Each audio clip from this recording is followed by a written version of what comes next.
నల్గొండ జిల్లాలో graduates polling ప్రశాంతంగా కొనసాగుతోందంటున్నారు collector హరిచందన. Polling ముగిసిన తర్వాత బ్యాలెట్ బాక్సులను నల్గొండ శివార్లోని దుప్పలపల్లి గోదాంకు తరలిస్తామంటున్న కలెక్టర్ హరిచందనతో మా ప్రతినిధి Chandrashekar face to face.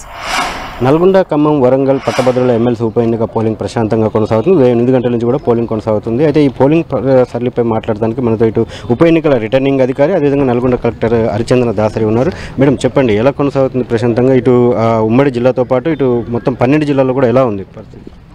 All districts, all 12 డిస్ట్రిక్ట్స్లో ప్రశాంతంగా 8 o'clockకి స్టార్ట్ అయిందండి ఓటింగ్. అండ్ అన్ని చోట్ల పీస్ఫుల్గా జరుగుతోంది. సో ఈసారి వెదర్ కూడా ప్లెజెంట్గా ఉంది కాబట్టి we are hoping lot of voters will come and vote.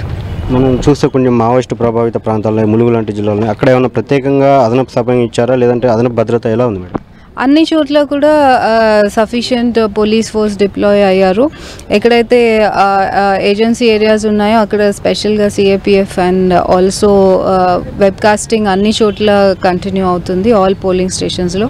So ఏ విధమైన ప్రాబ్లం లేకుండా చూసుకుంటున్నాం.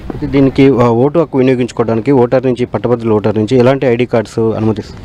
ఆల్ 22 ఐడి కార్డ్స్ అండి. ఎలక్షన్ కమిషన్ మనం ఏదైతే జనరల్ ఎలక్షన్కి క్యారీ చేస్తామో ఆ ఐడి కార్డ్స్ అన్నీ కూడా ఎవరు తీసుకొచ్చినా సరే దాంతో వాళ్ళు ఓటు వేసుకోవచ్చు. అయితే ఇటు పోలింగ్ ముగిసిన తర్వాత చాలా దూర ప్రాంతాలు ఉన్నాయి. ఇప్పటి వరకు మనకు కౌంటింగ్ కేంద్రానికి బాక్సులు చేరుకునే అవకాశం ఉంది?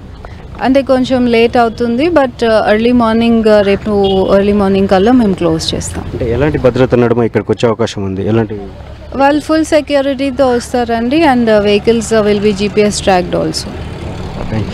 ఇది చూడవచ్చు మనం. మొత్తానికి మాత్రం పట్టభద్రుల ఎమ్మెల్సీ ఉప ఎన్నికకు సంబంధించి పూర్తిస్థాయి ఏర్పాట్లు చేశామని, అదేవిధంగా ఏదైతే ఇటు సమస్యాత్మక ప్రాంతాలను అక్కడ అదనపు భద్రతను మోహరించామని, ప్రత్యేక బలగాలు కూడా మోహరించామని, మొత్తం 12 జిల్లాల్లో కూడా పోలింగ్ ప్రశాంతంగా కొనసాగుతుందని చెప్పి ఎన్నికల రిటర్నింగ్ అధికారి IAS దాసరి హరిచందన చెప్తా ఉన్నారు. అదేవిధంగా సాయంత్రం పోలింగ్ ముగిసిన తర్వాత 4 గంటలకి పోలింగ్ ముగిసిన తర్వాత అన్ని ప్రాంతాల నుంచి కూడా GPS ట్రాక్తో పాటు ఎస్కాట్లో ఇటు ఏదైతే ఇటు పోల్ బాక్సులు ఉన్నాయో, బ్యాలెట్ బాక్సులు అన్నీ కూడా జిల్లా కేంద్రం, నల్గొండ జిల్లా కేంద్రం శివార్లో ఉన్నటువంటి దుప్పలపల్లి గోడౌన్స్లోకి ఈ మొత్తం కూడా తరలిస్తామని చెప్పి కూడా చెప్తా ఉన్నారు. అక్కడ తగిన విధంగా అంటే రేపు ఉదయం వరకు కూడా, అంటే సుదూర ప్రాంతాలు ఉన్నాయి, నల్గొండ వరకు చేరుకోవాలి, ములుగు అదేవిధంగా ఇతర ప్రాంతాల నుంచి కూడా రావాల్సి ఉంటుంది. కాబట్టి రేపు ఉదయం వరకు కూడా ఈ పోలింగ్ బాక్సులన్నీ కూడా, బ్యాలెట్ బాక్సులన్నీ కూడా ఇటు జిల్లా కేంద్రం శివార్లో ఉన్నటువంటి కౌంటింగ్ కేంద్రం స్ట్రాంగ్ రూమ్లకు చేరుకుంటాయని చెప్పి కలెక్టర్ చెప్తా ఉన్నారు. కెమెరా పర్సన్ వెంకన్నతో చంద్రశేఖర్, 10 TV, నల్గొండ.